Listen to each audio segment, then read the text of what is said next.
여러분, 혹시 동창회에서 이런 경험 있으신가요? 옛날 나를 무시하던 그 사람이 여전히 똑같은 모습으로 나타나는 것 말이에요.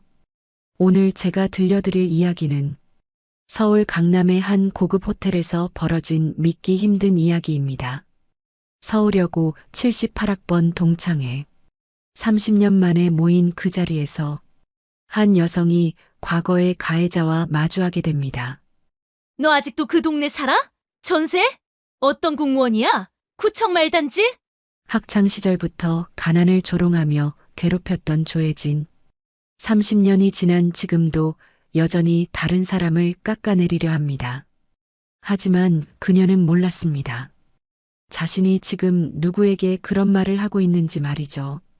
우리 남편이 곧 올 거야. 검사장 될 사람이야. 너희들이 평생 상대 못할 사람이지. 조혜진이 마지막 카드를 꺼내는 순간 연회장 문이 열리고 한 검사가 등장합니다. 그런데 이 검사 아내를 지나쳐 조용히 앉아있던 그 여성 앞에서 멈춥니다. 그리고는 깊숙이 허리를 숙이며 말합니다. 한소영 부장판사님, 여기서 뵐 줄은 몰랐습니다. 그 순간 연회장이 얼어붙었습니다. 조혜진의 얼굴은 백지장처럼 하얗게 변했고 다른 동창들은 입을 다물지 못했습니다. 과연 무슨 일이 벌어진 걸까요? 왜 검사가 그녀를 부장판사님이라 불렀을까요? 그리고 가해자 조혜진은 이 충격적인 반전 앞에서 어떤 선택을 했을까요? 지금부터 들려드릴 이 놀라운 이야기 끝까지 들으시면 진정한 품격이 무엇인지 그리고 진짜 복수는 어떤 것인지를 깨닫게 되실 겁니다. 과거의 상처를 딛고 일어선 한 여성의 당당한 복수, 아니 정확히는 복수를 뛰어넘은 진정한 승리의 이야기를 시작하겠습니다. 그 전에 잠깐 구독과 좋아요 눌러주시면 큰 힘이 됩니다. 영상 속 인물과 장소는 개인정보 보호를 위해 가명으로 재구성하였습니다. 서울중앙지법 집무실에서 오늘도 판결문을 검토하던 저는 책상 위에 놓인 하얀 봉투를 발견했습니다. 비서가 가져다 놓은 우편물 중 하나였죠. 평범한 초대장처럼 보였지만 발신인 이름을 보는 순간 손이 멈췄어요. 서울여자고등학교 78학번 동창회. 30년이 지났지만 여전히 선명한 기억들이 머릿속을 스쳐 지나갔습니다. 단칸방에서 아버지의 술 냄새와 어머니의 기침 소리가 끊이지 않던 그 시절 말이에요. 학교에서는 항상 구석자리에 앉아 있었고 점심시간이면 도서관으로 숨어 들어가곤 했었죠. 봉투를 열어보니 반듯한 글씨로 적힌 참석자 명단이 들어 있었어요. 이름들을 하나씩 훑어보다가 그 이름을 발견했습니다. 조혜진. 갑자기 가슴이 답답해지더군요. 18살 소영이가 제 안에서 웅크리며 떨고 있는 것 같았습니다. 조혜진은 학창시절 저를 가장 괴롭혔던 아이였어요. 아니, 괴롭혔다는 표현도 부족하죠. 저를 철저히 짓밟았던 아이였습니다. 너 집 어디야? 아, 달동네구나. 우리 집 메이드가 사는 곳이랑 비슷하네. 야, 한소영. 너희 집 전기 끊겼다면서? 촛불 켜고 공부해? 그때마다 교실은 웃음바다가 되었고 저는 고개를 숙인 채 아무 말도 할 수 없었어요. 집에 가서는 베개에 얼굴을 묻고 울곤 했죠. 왜 우리 가족만 이렇게 가난해야 하는지, 왜 저만 이런 굴욕을 당해야 하는지 원망스러웠습니다. 하지만 그때의 분노와 상처가 저를 여기까지 이끌어왔다는 것도 부인할 수 없어요. 밤늦도록 공부하며 다짐했던 것들이 떠오릅니다. 언젠가는 당당해질 거야. 누구에게도 무시당하지 않을 거야. 초대장을 다시 들여다보니 날짜가 이번 주 토요일이었어요. 참석할지 말지 고민이 되더군요. 이제 저는 서울중앙지법의 부장판사입니다. 그 누구도 함부로 할 수 없는 자리에 있죠. 하지만 여전히 마음 한구석에는 그때의 상처가 아물지 않은 채로 남아 있었어요.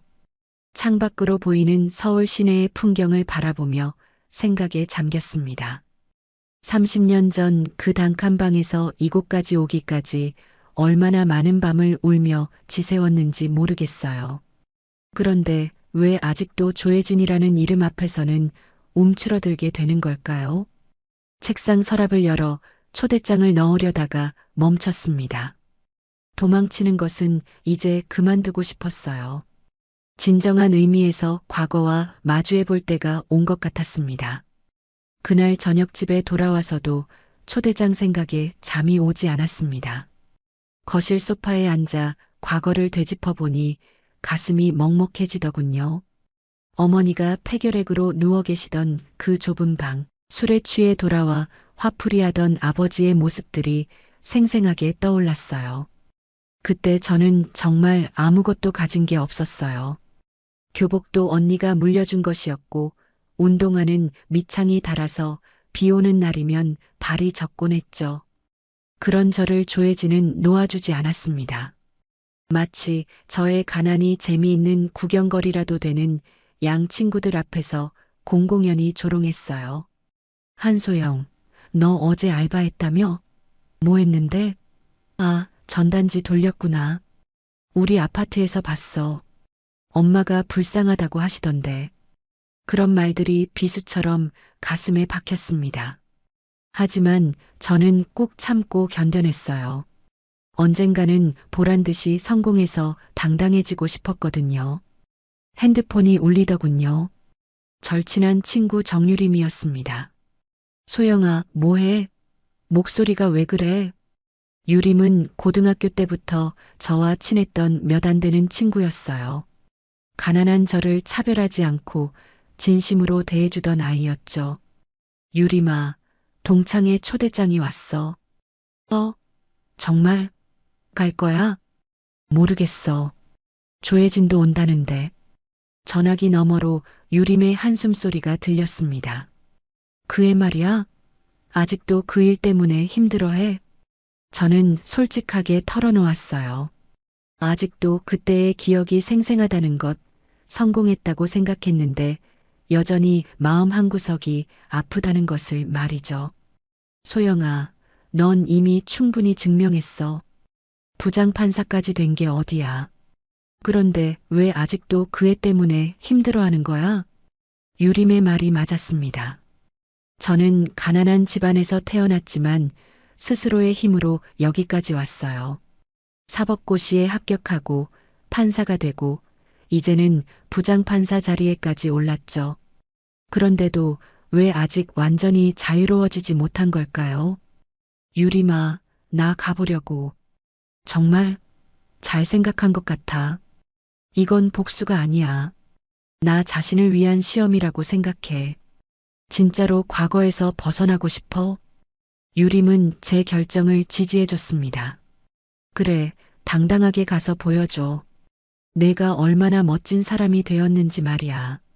전화를 끊고 나서 거울 앞에 서봤어요. 48살의 제 모습이 보였습니다. 법복을 입었을 때의 당당함은 온데간데 없고 그저 상처받은 소녀의 모습만 남아있는 것 같았어요. 하지만 이번만큼은 다를 거라고 다짐했습니다. 도망치지 않고 정면으로 마주해 보겠다고요. 진정한 강함이 무엇인지 보여주고 싶었어요. 토요일 오후 6시 강남의 한 고급 호텔 연회장 앞에 섰습니다. 샹들리에가 화려하게 빛나는 로비를 보니 괜히 위축되는 마음이 들었어요. 하지만 곧 정신을 차렸죠.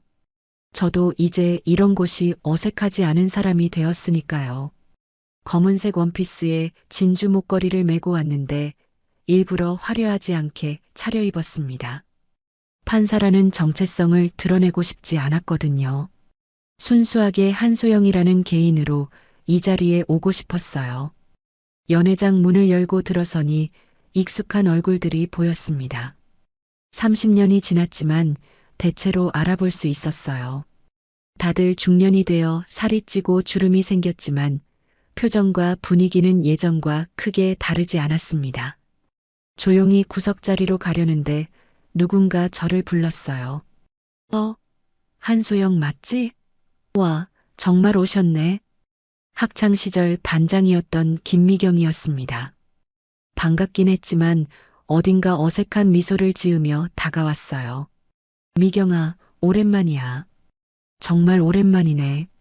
그런데, 뭐하고 지내? 결혼은 했어? 예상했던 질문들이었어요. 저는 간단하게 답했습니다. 아직 혼자 살고 있어. 직장은 공무원이야. 굳이 판사라고 밝히고 싶지 않았거든요. 미경은 고개를 끄덕이며 그래도 안정적이네라고 말했지만 눈빛에는 실망감이 스쳐 지나갔어요. 그때 연회장 한가운데서 웃음소리가 터져 나왔습니다. 시선을 돌려보니 조혜진이 있었어요. 명품 드레스를 입고 비싼 액세서리로 치장한 채 몇 명의 동창들에게 둘러싸여 있었죠. 우리 재혁이가 요즘 너무 바빠서 말이야. 검사장 승진 얘기도 나오고 있거든. 아, 맞다. 우리 딸 미국 유학 보냈다고 했나? 하버드에서 연락 왔어. 여전히 자랑하기 좋아하는 모습이었습니다. 주변 사람들은 와 대단하다 하며 감탄사를 연발했어요. 조혜진은 그런 반응을 즐기며 더욱 신이 났습니다. 그러다가 시선이 제게 닿았어요. 조혜진의 얼굴에 순간 놀라는 기색이 스쳤지만 곧 시익 웃으며 저를 향해 걸어왔습니다. 어머, 이게 누구야? 한소영 아니야? 정말 오랜만이네. 목소리부터 예전과 똑같았어요. 겉으로는 반가운 척하지만 눈빛은 저를 위아래로 훑어보며 품정하고 있었죠. 혜진아, 잘 지냈어? 당연히 잘 지냈지. 그런데 너는 어디 살아? 아직도 그 동네? 순간 연회장이 조용해졌습니다. 다른 동창들도 우리 대화에 귀를 기울이고 있었어요. 조혜진은 일부러 큰 소리로 말하며 사람들의 관심을 끌고 있었죠. 응, 아직 그 근처에 살아. 아, 그래. 집은 아직도 전세? 조혜진의 질문은 점점 노골적으로 변했어요. 마치 저의 경제적 상황을 파헤치려는 것처럼 말이에요. 주변 사람들은 어색한 분위기를 감지했지만 아무도 나서지 않았습니다. 혜진아, 그런 것보다 다들 어떻게 지내는지 궁금하네. 제가 화제를 돌리려 했지만 조혜진은 멈추지 않았어요. 아, 맞다. 너 직업이 뭐라고 했지? 공무원? 응. 어떤 공무원? 구청? 아니면 그 순간 저는 깨달았습니다. 조혜진은 여전히 예전과 같은 사람이라는 것을요. 조혜진의 질문 공세가 계속되는 동안 저는 조용히 그를 바라봤습니다. 30년이 지났지만 본질은 하나도 변하지 않았더군요. 여전히 다른 사람을 깎아내리며 자신의 우월감을 확인하려 하고 있었어요. 그래서 어떤 공무원이냐고? 급수가 어떻게 돼? 아, 혹시 말단 사무직? 조혜진의 목소리에는 조롱기가 섞여 있었습니다. 주변 동창들도 점점 불편한 기색을 보였지만 여전히 아무도 말리지 않았어요. 어떤 이들은 오히려 흥미로워하는 눈빛으로 지켜보고 있었죠. 그때 저는 마음속 깊은 곳에서 올라오는 목소리를 들었습니다. 18살 소영이의 목소리가 아니라 지금의 한소영 목소리였어요. 혜진아. 제가 조용히 입을 열자 연회장이 고요해졌습니다. 맞아, 나 가난했어. 정말 가난했지. 단칸방에서 살았고 아버지는 술을 드셨고 어머니는 아프셨어. 그래서 알바도 했고 전단지도 돌렸어. 조혜진의 얼굴에 당황스러운 표정이 스쳤습니다. 제가 이렇게 당당하게 나올 줄은 몰랐던 것 같았어요. 그런데 그게 내 잘못이었을까? 내가 그 집안에서 태어난 게 죄였을까? 목소리는 잔잔했지만 또렷했습니다. 30년 동안 하고 싶었던 말들이 차분히 흘러나왔어요. 너는 운이 좋았어. 좋은 집안에서 태어나서 부족함 없이 자랐지. 그런데 그게 내 능력이었어? 내가 노력해서 얻은 거였어? 조혜진의 얼굴이 점점 굳어갔습니다. 다른 동창들도 숨을 죽이며 우리를 지켜보고 있었어요. 나는 그때도 지금도 부끄러운 게 없어. 가난한 건 부끄러운 일이 아니거든. 하지만 다른 사람의 아픔을 가지고 놀리는 건 그건 정말 부끄러운 일이야. 제 목소리에는 분노가 없었어요. 그저 담담하고 차분한 진실만 있었죠. 그것이 더욱 강력했습니다. 한소영, 너 지금 뭐 하는 거야? 갑자기 왜 이래? 조혜진이 당황하며 목소리를 높였지만 예전처럼 저를 위축시키지는 못했어요. 나 별거 안 하고 있어. 그냥 사실을 말하고 있을 뿐이야. 너도 지금 사실을 말하고 있는 거 아니야? 내가 가난했다는 건 말이야. 순간 조혜진이 할 말을 잃었습니다. 제가 화를 내거나 울면서 도망갈 줄 알았는데 오히려 더욱 당당해진 모습에 당황한 것 같았어요. 그런데 혜진아, 너는 지금도 똑같구나. 그 말에 조혜진의 얼굴이 확 달아올랐습니다. 뭐가 똑같다는 거야? 예전에도 그랬잖아. 나를 깎아내려야 내가 높아진다고 생각했어. 지금도 마찬가지고. 그런데 그게 정말 너를 높여주었어? 30년이 지나도록? 침묵이 흘렀습니다. 제 말이 연회장에 울려 퍼지는 동안 아무도 입을 열지 못했어요. 조혜진은 입술을 달달 떨며 뭔가 말하려 했지만 결국 아무 말도 하지 못했습니다. 그때까지도 제 마음은 고요했어요. 복수하려는 마음도 상대방을 해치려는 마음도 없었죠. 그저 오랫동안 묻어두었던 진실을 꺼내놓은 것 뿐이었습니다. 조혜진은 잠시 말문이 막혔지만 곧 기세를 되찾으려 했습니다. 얼굴이 붉어진 채로 주변을 둘러보더니 갑자기 웃음을 터뜨렸어요. 야, 한소영. 너 진짜 웃기다. 공무원 하나 되었다고 이렇게 당당해졌네? 그래, 인정할게. 너 말 잘한다. 하지만 그 웃음 속에는 당황감이 숨어 있었어요. 예전 같으면 저를 한번 쏘아보는 것만으로도 움츠러들게 만들 수 있었는데 이번에는 전혀 통하지 않았거든요. 그런데 말이야, 세상이 그렇게 간단하지 않아. 아직도 모르겠어? 이 사회가 어떻게 돌아가는지. 조혜진이 다시 공세를 펼치기 시작했습니다. 이번에는 더욱 교활한 방법으로요. 너 혹시 우리 남편 알아? 윤재혁 검사. 서울중앙지검에서 일하는데 곧 검사장 될 사람이야. 갑자기 분위기가 바뀌었어요. 다른 동창들이 오하고 감탄사를 내뱉으며 조혜진을 바라봤죠. 재혁이가 말하는데 요즘 판사들도 검사들 눈치 많이 본다더라고. 특히 승진 때는 더욱 그렇고 공무원도 마찬가지겠지만 조혜진의 목소리에 다시 자신감이 돌아왔어요. 권력이라는 카드를 꺼내든 것이죠. 아, 맞다. 재혁이가 곧 올 거야. 오늘 늦게 끝나는 회의가 있어서 늦는다고 하더라고. 너희들도 만나볼 수 있을 거야. 다른 동창들이 웅성거리기 시작했습니다. 검사 만나본 적 없는데 진짜 온다고? 하면서 기대하는 목소리들이 들렸어요. 조혜진은 그런 분위기에 만족하며 더욱 신이 났습니다. 우리 재혁이 정말 바쁜 사람이거든. 그런데 동창회라니까 시간 내주겠다고 하더라고. 평생 못 볼 사람 보는 거야, 너희들. 그러면서 의미심장하게 저를 바라봤어요. 마치 어디 계속 까불어 봐라는 눈빛이었죠. 한소영아, 너도 검사 처음 보는 거지? 긴장하지 마. 우리 재혁이 좋은 사람이야.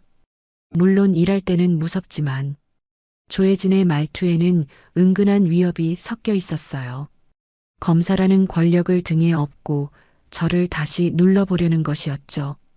그러고 보니 너 어느 구청에서 일한다고 했지? 혹시 우리 재혁이랑 업무적으로 엮일 일도 있을 텐데. 세상 참 좁잖아. 주변 동창들도 조혜진의 기세에 눌린 듯 조용해졌어요.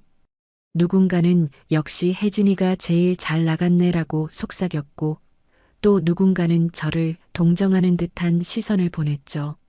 하지만 저는 여전히 침착했습니다. 조혜진이 어떤 카드를 꺼내든 상관없었어요.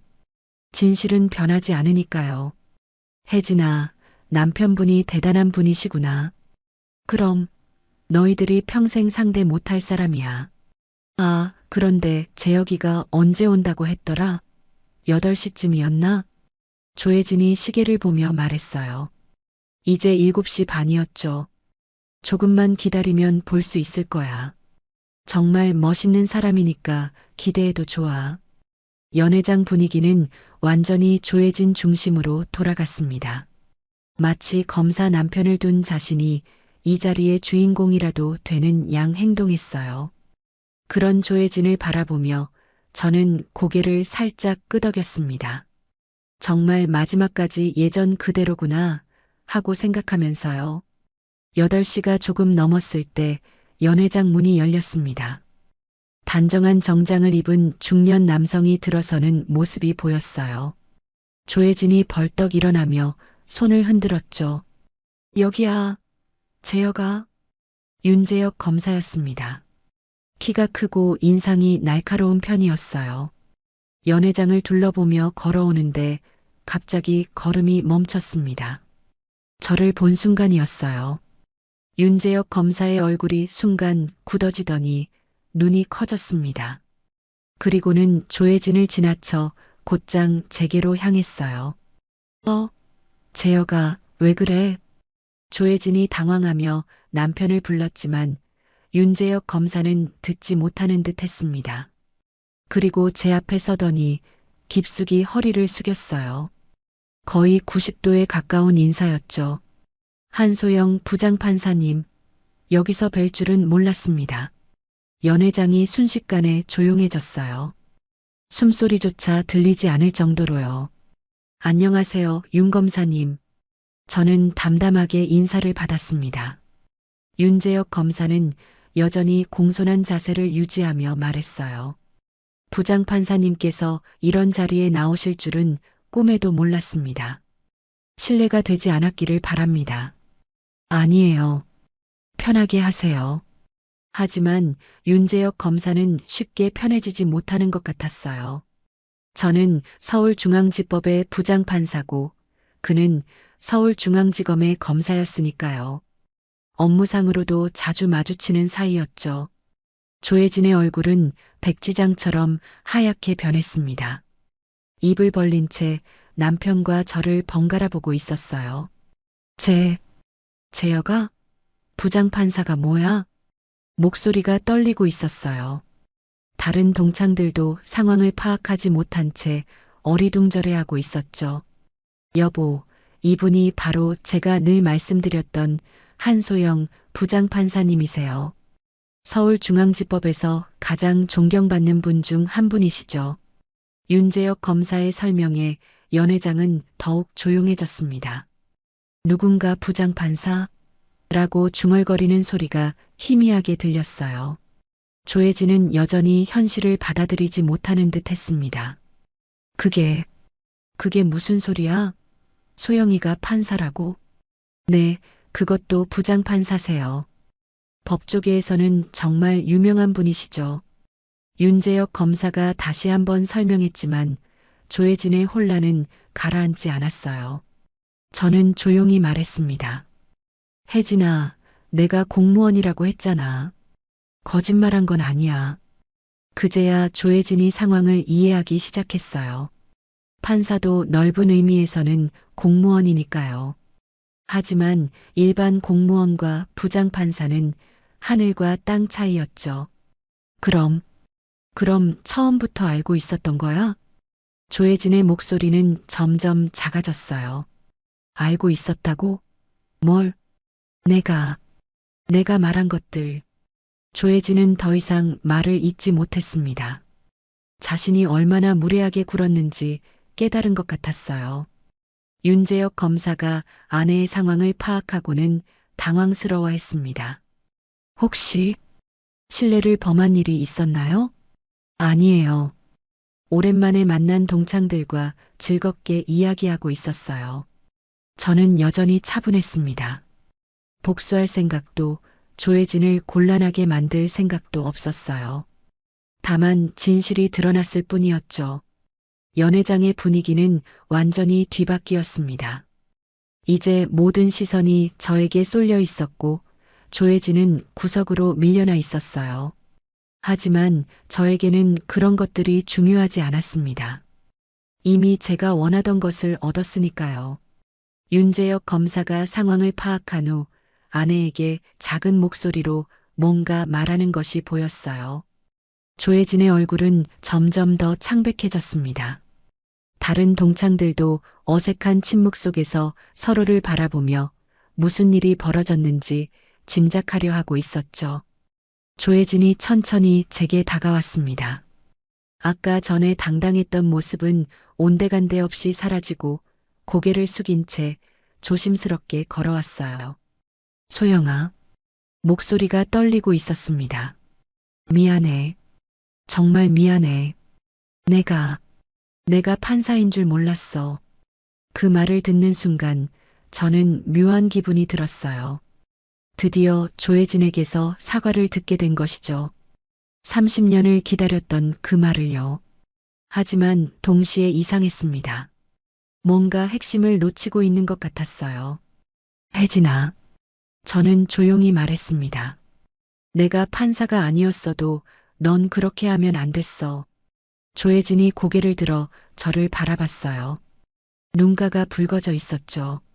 내 직업이 뭐든 내가 어떤 자리에 있든 상관없이 말이야. 가난했던 나를 조롱하고 깎아내리는 건 잘못된 거였어. 연회장이 다시 한번 조용해졌습니다. 제 말이 조혜진뿐만 아니라 그곳에 있던 모든 사람들에게 향하고 있다는 것을 다들 느꼈을 거예요. 너는 내가 판사라서 미안해하는 거야? 아니면 정말로 잘못했다고 생각해서 미안해하는 거야? 조혜진은 대답하지 못했어요. 아마 스스로도 확실하지 않았을 겁니다. 혜진아, 나는 너를 원망하지 않아. 정말이야. 오히려 고마워. 조혜진이 놀란 표정으로 저를 바라봤어요. 그때의 아픔이 나를 여기까지 이끌어줬거든. 굴복하지 않고 견뎌낼 힘을 준 것도 그 아픔이었어. 저는 진심으로 말하고 있었어요. 복수심이나 분노는 전혀 없었죠. 하지만 그것과 내가 잘못한 걸 인정하는 건 별개야. 누군가를 깎아내려서 자신을 높이려 하는 건 언제나 잘못된 거니까. 다른 동창들도 제 말에 귀를 기울이고 있었어요. 어떤 이들은 고개를 끄덕이기도 했죠. 아마 각자 마음속에 비슷한 기억들이 있었을 거예요. 그리고 혜진아, 진짜 사과는 나에게만 하는 게 아니야. 조혜진이 의아한 표정을 지었어요. 너 자신에게도 사과해야 해. 왜 그렇게 살아왔는지, 왜 다른 사람을 깎아내려야만 자신감을 가질 수 있었는지 말이야. 그 말에 조혜진의 어깨가 미묘하게 떨렸어요. 제가 그의 가장 깊은 상처를 건드린 것 같았죠. 그리고 앞으로 만날 사람들에게도 미안해해야 해. 또다시 같은 실수를 하지 않겠다고 다짐하면서 말이야. 저는 조혜진을 질책하려는 게 아니었어요. 진심으로 그가 변하기를 바라는 마음이었죠. 윤재혁 검사가 조심스럽게 입을 열었습니다. 부장판사님, 아내가 정말 신뢰를 많이 범했나 봅니다. 제가 대신 사과드리겠습니다. 아니에요, 윤 검사님. 이건 저희 개인적인 일이에요. 저는 고개를 저었습니다. 이 문제는 조혜진 스스로 해결해야 할 일이었거든요. 조혜진이 다시 고개를 숙였어요. 이번에는 진심이 담긴 목소리로 말했습니다. 소영아, 정말 미안해. 그때도 오늘도. 나 정말 잘못했어. 그제야 진짜 사과를 듣게 된 것 같았어요. 조혜진의 진심 어린 사과를 받고 나서도 저는 더 이상 그 자리에 머물고 싶지 않았어요. 할 말은 다 했고 들을 말도 다 들었으니까요. 이제 정말로 끝낼 때가 된 것 같았습니다. 혜진아, 고마워. 진심으로 사과해줘서. 저는 조용히 자리에서 일어났어요. 다른 동창들이 저를 붙잡으려 했지만 정중히 사양했습니다. 소영아, 이제 가는 거야? 우리 좀 더 이야기하자. 미경이가 아쉬워하며 말했지만 저는 고개를 저었어요. 오늘은 이만 가볼게. 다들 건강하게 잘 지내. 윤재혁 검사가 정중하게 인사했습니다. 부장판사님, 오늘 뵙게 되어 영광이었습니다. 저도요, 윤 검사님. 앞으로도 잘 부탁드려요. 조혜진과는 눈이 마주쳤어요. 그의 눈에는 후회와 미안함이 가득했죠. 저는 작게 미소 지으며 고개를 끄덕였습니다. 그것만으로도 충분했어요. 연회장을 나서며 뒤돌아보니 동창들이 웅성거리며 무슨 이야기를 하고 있었어요. 아마 오늘 일에 대해 이야기하고 있겠죠. 하지만 더 이상 제게는 중요하지 않았습니다. 호텔 로비를 지나 밖으로 나오니 차가운 저녁 공기가 뺨을 스쳤어요. 깊게 숨을 들이마셨습니다. 정말 오랜만에 마음이 가벼워진 기분이었어요. 주차장에서 차에 오르며 백미러로 자신을 바라봤습니다. 여전히 48살의 한소영이었지만 뭔가 달라진 것 같았어요. 눈빛이 더 평온해 보였달까요? 차를 몰고 집으로 향하는 길에 창밖 풍경을 바라봤습니다. 강남의 화려한 네온사인들이 지나가고 있었어요. 그런데 예전 같으면 이런 풍경을 보며 내가 여기까지 왔구나 하는 성취감을 느꼈을 텐데 오늘은 그런 감정이 들지 않았습니다. 대신 마음속 깊은 곳에서 고요한 만족감이 올라왔어요. 진정한 의미에서 과거와 화해한 기분이었달까요? 신호대기 중에 문득 18살 때의 제 모습이 떠올랐어요. 단칸방 책상 앞에서 눈물을 훔치며 공부하던 그 아이 말이에요. 그때는 언젠가 성공해서 복수하겠다고 다짐했었는데 막상 그 순간이 오니 복수 따위는 중요하지 않더군요. 진정한 강함은 타인을 짓밟는 게 아니라 상처받은 나를 존중하고 품격을 지키는 것. 그 생각이 머릿속을 스쳤습니다. 오늘 조혜진 앞에서 화를 내지도 복수하려 하지도 않고 담담하게 진실을 말할 수 있었던 것이 바로 그런 강함이었을 거예요. 집에 도착해서 현관문을 열고 들어서니 익숙한 공간이 저를 맞아주었습니다. 소파에 앉아 오늘 하루를 되돌아봤어요. 조혜진의 마지막 사과가 떠올랐습니다. 그 사과가 진심이었는지는 모르겠지만 적어도 그 순간만큼은 진짜였던 것 같아요. 그것만으로도 충분했습니다. 핸드폰이 울렸어요. 유림이었죠. 소영아, 어떻게 됐어? 잘 갔다 왔어? 응, 잘 갔다 왔어. 그래서 조혜진은 어땠어? 여전하더라. 그런데 나는 달라졌어. 유림이 웃으며 말했어요. 그래, 그게 중요한 거야. 넌 정말 대단한 사람이 되었어. 전화를 끊고 거울 앞에 섰습니다. 오늘 아침과 같은 모습이었지만 뭔가 근본적으로 변한 것 같았어요.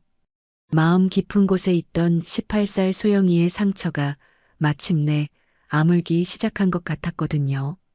입가에 고요하고 단단한 미소가 떠올랐습니다. 그 미소의 이름은 자존이었어요. 오랫동안 찾고 있던 진정한 자존감이었습니다. 창밖을 보니 첫눈이 내리기 시작하고 있었어요. 하얀 눈송이들이 조용히 땅에 내려앉는 모습을 보며 생각했습니다. 마침내 제 안에 서리꽃이 피어났다고요. 오늘도 귀한 시간 내어 끝까지 시청해주신 구독자 여러분 진심으로 감사드립니다. 오늘의 이야기가 마음을 울렸다면 구독과 좋아요, 댓글 부탁드립니다. 2번 주사로 끝낼 수 있어요. 자연스럽게 심장마비로 보이게 할 겁니다. 여러분, 혹시 사랑하는 사람이 갑자기 의식을 잃고 병원에 누워 있다면 어떤 기분일까요? 매일 병실을 지키며 깨어나기만을 기다리는 그 절망적인 시간들. 하지만 만약, 정말 만약에 말입니다. 6개월 동안 식물인간 상태였던 남편이 새벽 3시에 갑자기 전화를 걸어온다면? 오늘 제가 들려드릴 이야기는 29살 윤서연의 믿기 힘든 경험담입니다. 남편 지우가 교통사고로 식물인간이 된 지 6달. 그런데 어느 날 새벽 수신자 표시도 없는 전화가 울렸습니다. 서연아. 그 목소리는 분명 지우였어요. 하지만 더 충격적인 건 그 다음에 들려온 말이었습니다. 제가 깨어났다는 걸 아무에게도 말하지 마요. 그들이 뭔가를 하고 있어요. 과연 그들은 누구일까요? 왜 지우는 자신이 깨어났다는 사실을 숨겨야 했을까요? 지금부터 들려드릴 이야기, 끝까지 들으시면 진짜 가족의 의미가 무엇인지, 그리고 어둠 속에서도 포기하지 않는 사랑의 힘이 얼마나 강한지 느끼시게 될 겁니다. 오늘의 이야기 시작합니다. 그 전에 잠깐 구독과 좋아요 눌러주시면 큰 힘이 됩니다. 영상 속 인물과 장소는 개인정보 보호를 위해 가명으로 재구성하였습니다. 결혼 3년 차 29살의 나에게 지금의 삶은 그저 평범하지만 소중했어요. 매일 아침 7시에 일어나 남편 지우를 위해 아침을 준비하고 그가 출근하는 모습을 현관에서 배웅하는 것이 하루의 시작이었죠. 지우는 IT 스타트업을 운영하며 바쁜 나날을 보내고 있었지만 항상 나를 향한 세심한 배려를 잊지 않았습니다. 오늘도 늦을 것 같아. 저녁은 먼저 드세요. 지우가 문자를 보낼 때마다 작은 아쉬움을 느끼곤 했지만 그래도 이해할 수 있었어요. 회사가 성장하고 있었고 앞으로 더 안정적인 미래를 위해서는 지금이 중요한 시기라는 걸 알고 있었으니까요. 저녁 무렵 혼자 차려놓은 식탁에서 밥을 먹으며 지우의 안부를 묻는 전화를 받는 것도 일상의 한 부분이었습니다. 회사 일은 어때? 많이 힘들죠? 괜찮아요. 조금만 더 버티면 될 것 같아요. 지우의 목소리에서 피로가 느껴졌지만 그래도 희망적인 어조였어요. 우리는 서로를 아끼고 있었고 함께 꿈꾸는 미래가 있었습니다. 작은 아파트였지만 둘만의 보금자리를 만들어가고 있었죠. 주말이면 함께 마트에 가서 장을 보고 집에서 영화를 보며 소소한 행복을 나누곤 했어요. 그때까지만 해도 우리 삶에 이런 일이 일어날 거라고는 상상도 못했습니다. 지후의 양부모인 백영수 아버님과 윤미정 어머님과도 그럭저럭 좋은 관계를 유지하고 있었어요.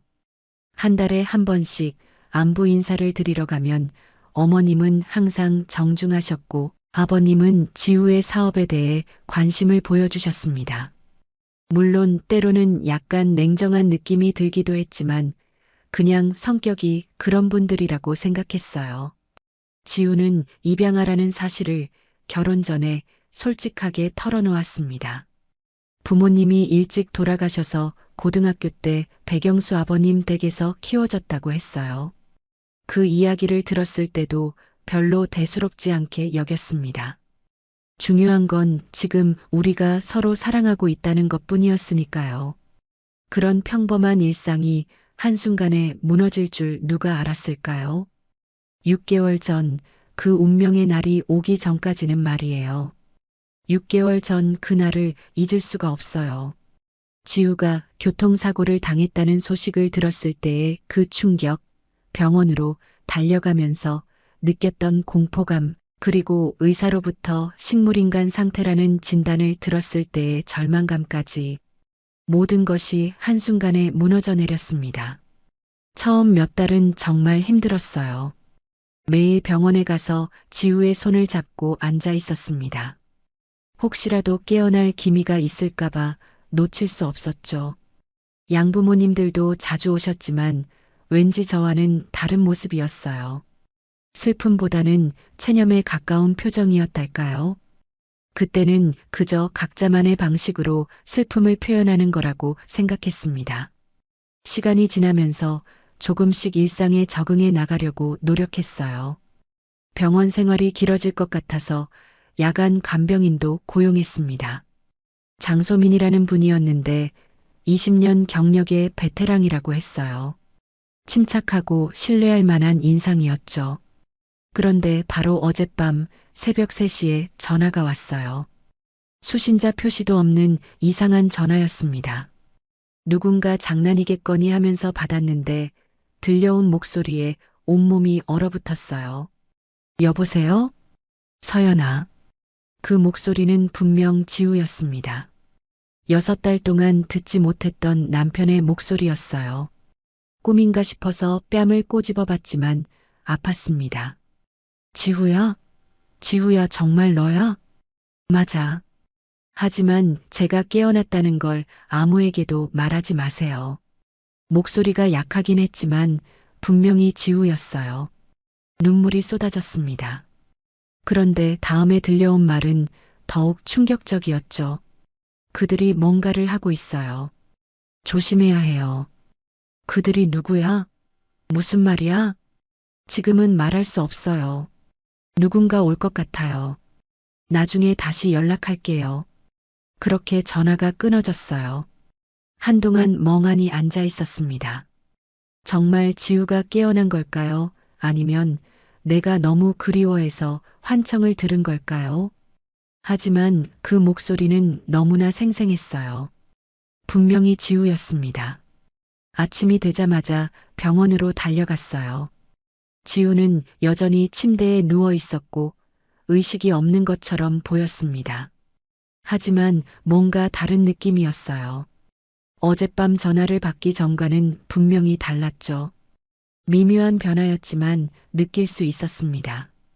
어떤 변화라도 있었나요?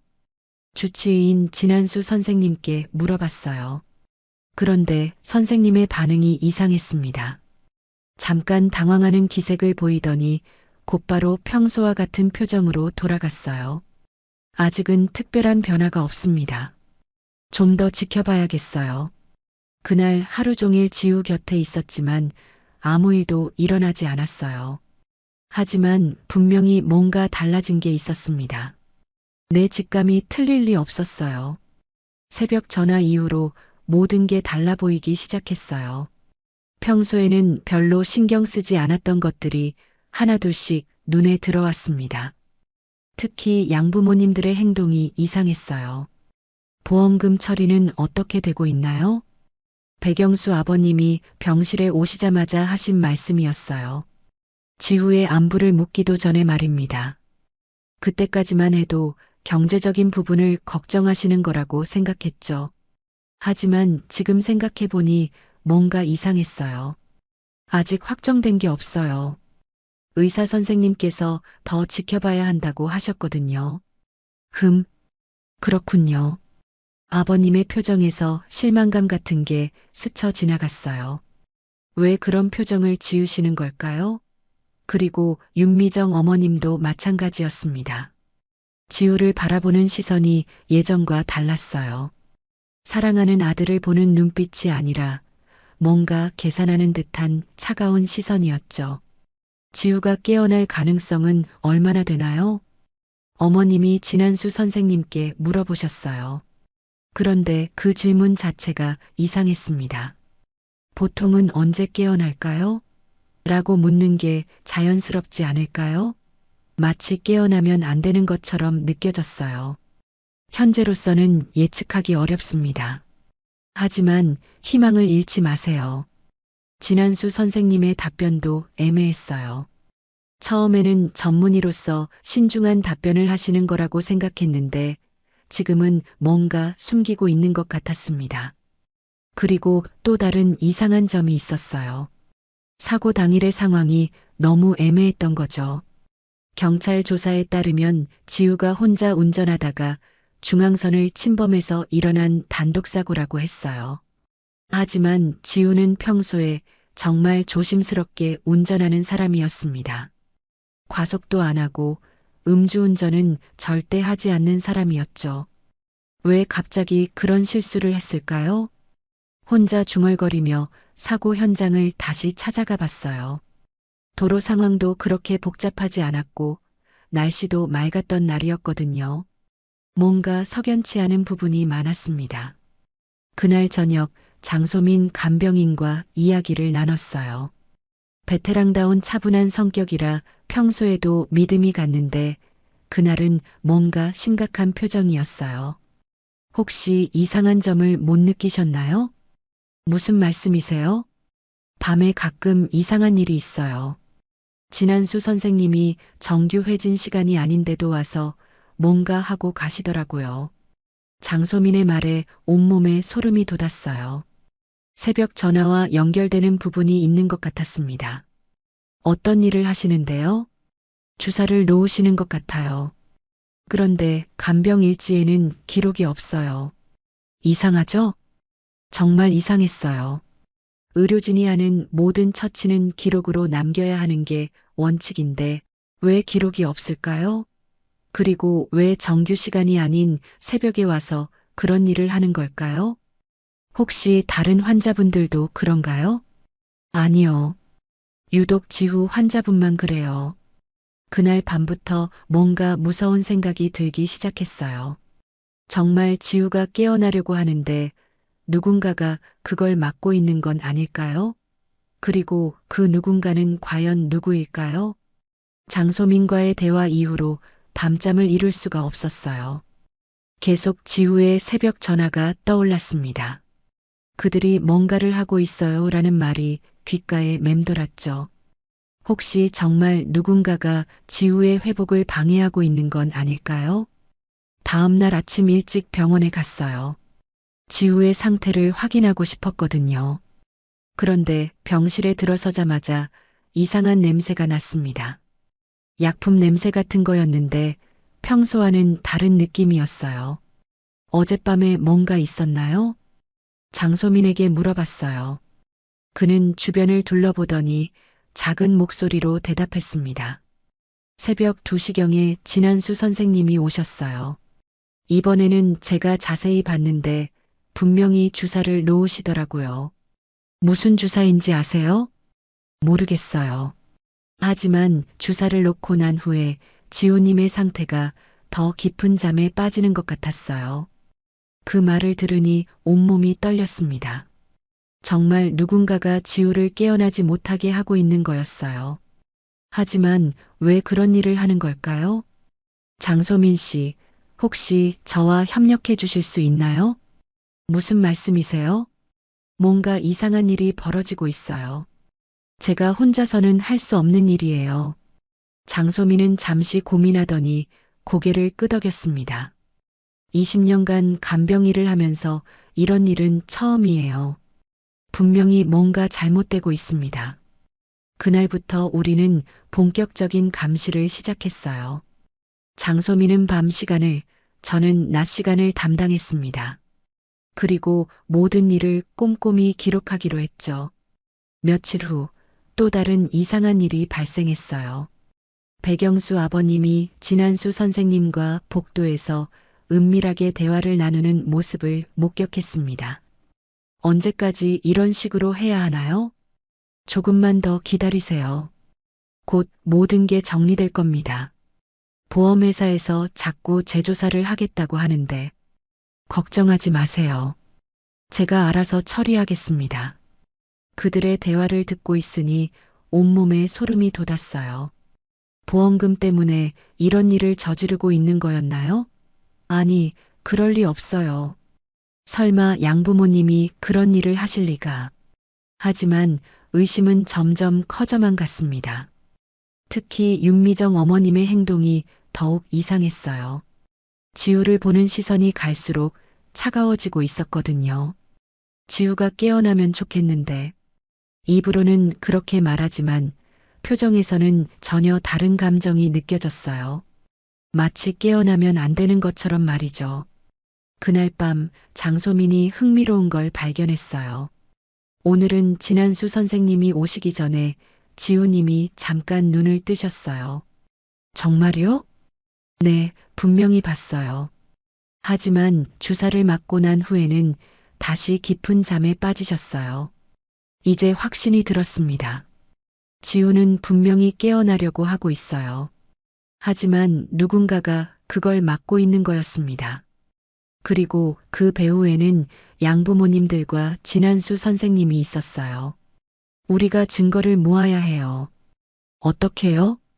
녹음을 해보죠. 그들의 대화를 녹음해서 진실을 밝혀내는 거예요. 장소민도 동의했습니다. 이제 우리의 본격적인 싸움이 시작되었어요. 지우를 구하기 위한 싸움이었습니다.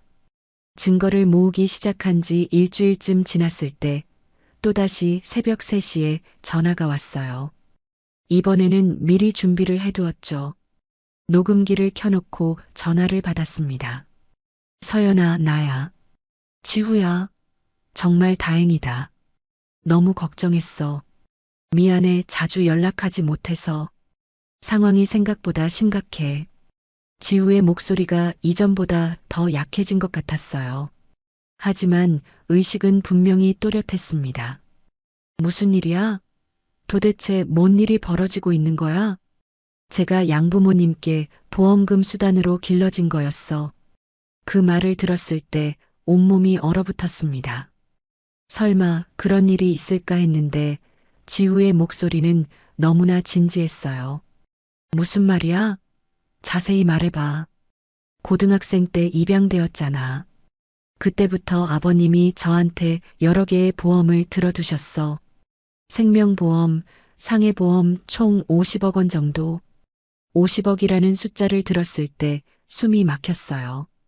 그런 거액의 보험금이 걸려 있다는 사실도 충격적이었지만 그보다 더 무서운 건 그 이유였습니다. 아버님이 부동산 사업에 실패하셔서 막대한 빚을 지고 계세요. 그래서 저를 이용하려고 하는 거예요. 그럼 교통사고도. 그건 진짜 사고였어. 하지만 사고 후에 상황이 달라진 거죠. 제가 깨어나면 안 되는 거예요. 왜 깨어나면 안 되는지 이해가 됐어요. 살아있으면 보험금을 받을 수 없으니까요.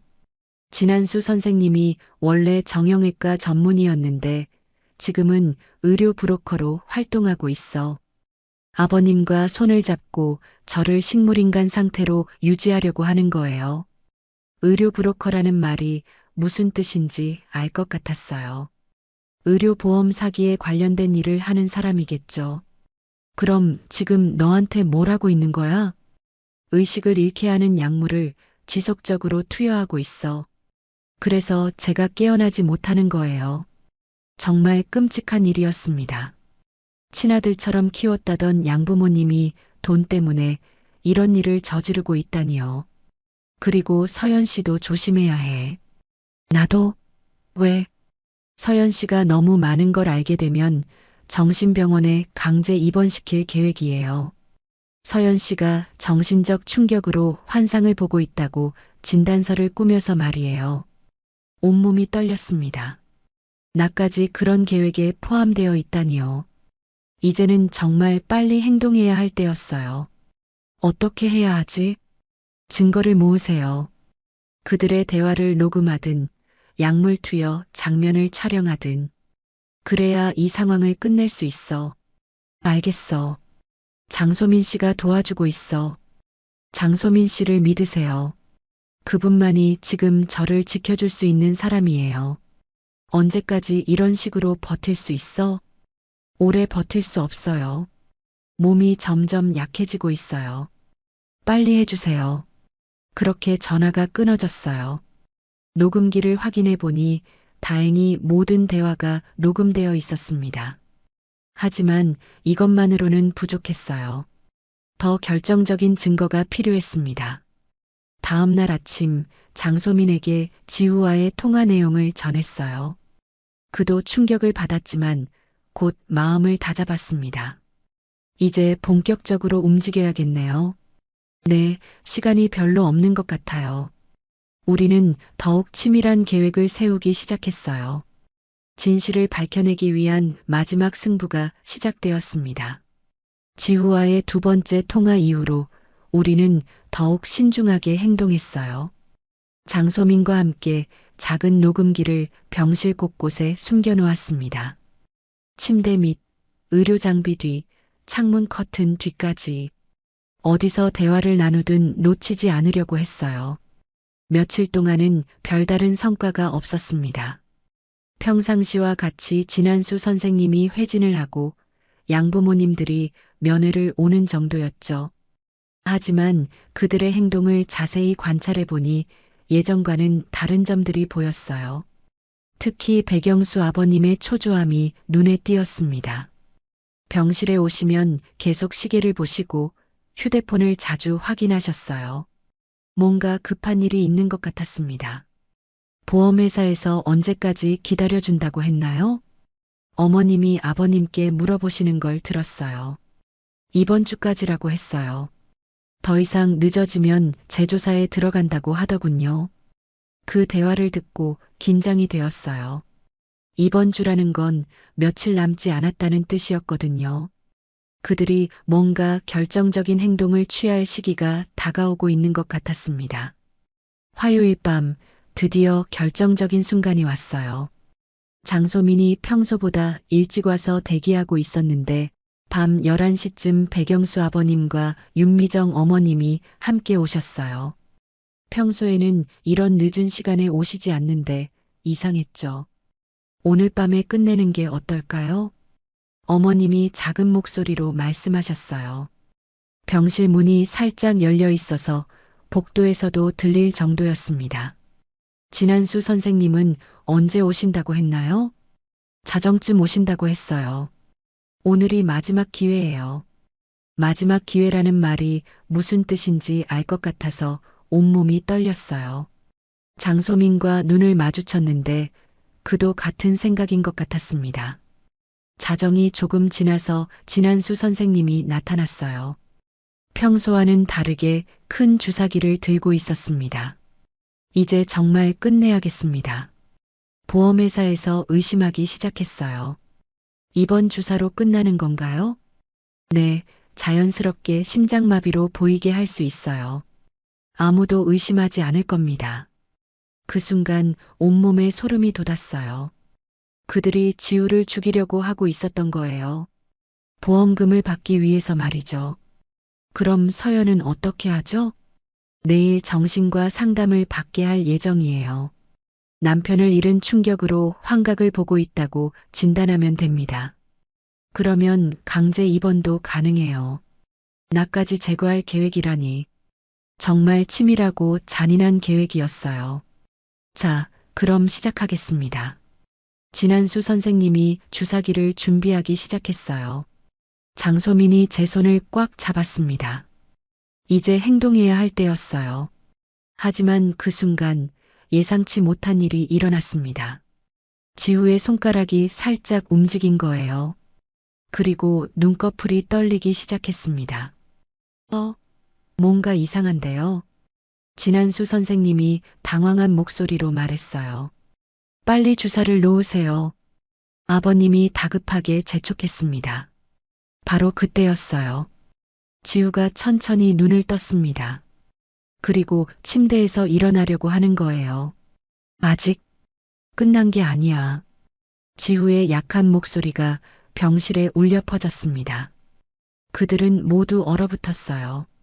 6달 동안 식물인간이었던 사람이 갑자기 깨어났으니까요. 바로 그 순간이었습니다. 우리가 숨겨놓은 녹음기에 그들의 모든 대화가 고스란히 담겨 있었어요. 지우가 깨어나는 순간 병실의 공기가 얼어붙었어요. 진한수 선생님은 주사기를 들고 멈춰 서 있었고 양부모님들은 믿을 수 없다는 표정으로 지우를 바라보고 있었습니다. 지우야. 나는 침대로 달려가서 지우의 손을 잡았어요. 정말 따뜻했습니다. 살아있다는 느낌이었죠. 서연아, 미안해. 이렇게 오래 걸려서. 지우의 목소리는 약했지만 분명했어요. 6달 만에 직접 들어보는 남편의 목소리였습니다.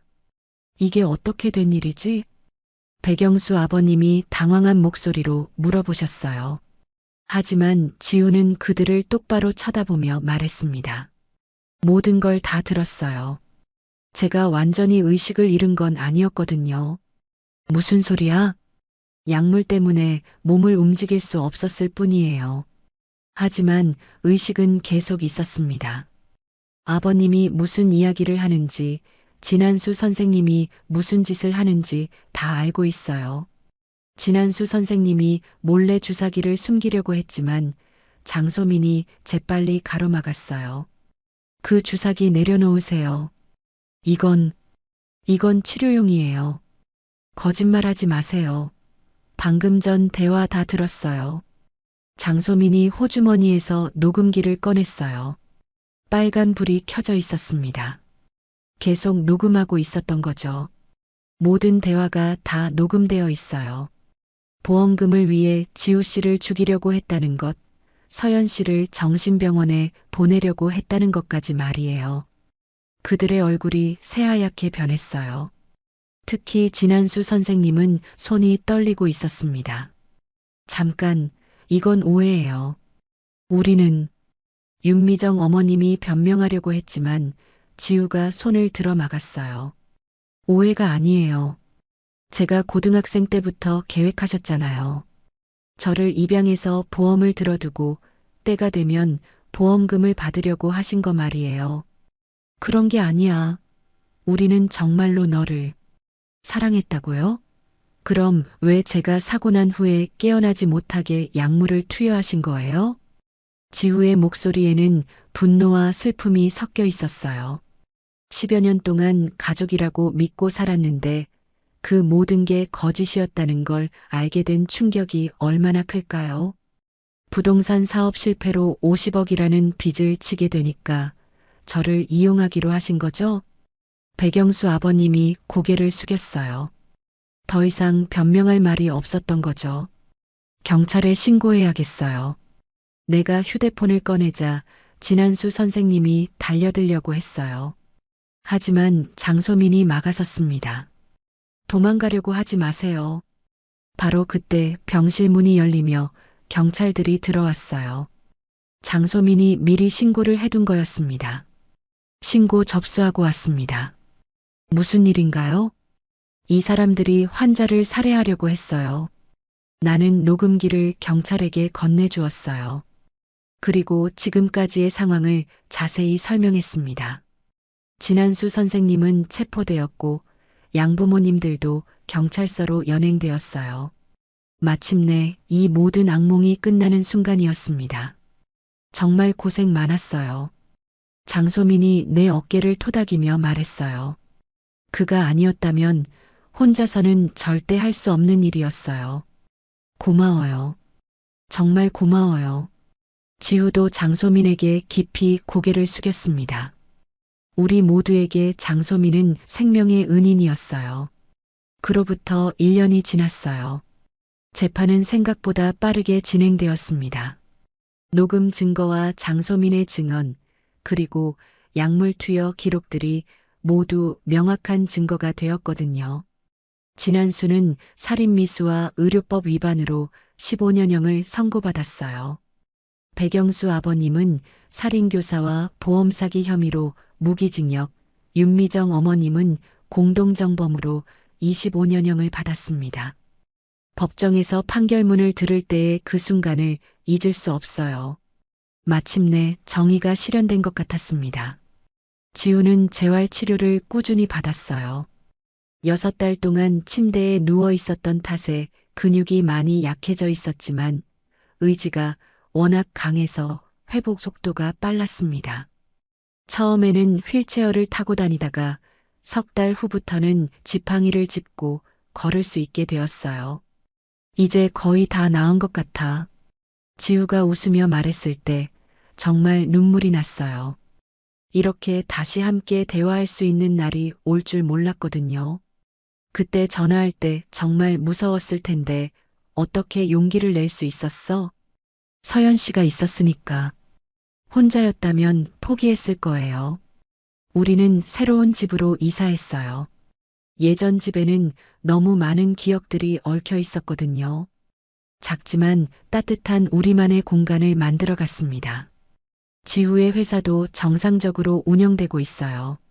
사고 당시 직원들이 잘 관리해줘서 큰 문제 없이 이어갈 수 있었습니다. 오히려 이 사건 이후로 직원들과의 관계가 더 끈끈해진 것 같아요. 저는 상담 봉사를 시작했어요.